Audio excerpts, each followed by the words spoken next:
Welcome to the Salmon Runs YouTube. Enjoy the video. You start by confirming the basics that matter. Make sure the Dito SIM is active, has signal and sufficient balance so permissions can change. Once done, open the Dito app and log in as the account owner or group admin, because that's where share data is controlled. Make sure the app is the latest version, then restart your phone to clear transient faults. This avoids chasing phantom errors and gets you ready for the configuration steps.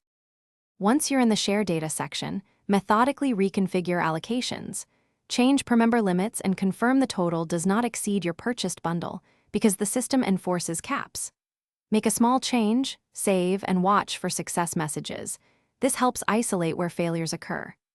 If adjustments fail, clear the app cache, try again, and if necessary use the UST code or Dito support chat to force a server-side update. This covers both clients. You finish by testing.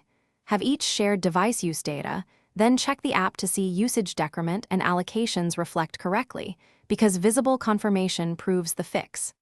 Make sure you monitor the group quota for at least one billing cycle to catch delayed reconciliation. If problems remain, escalate with a clear ticket.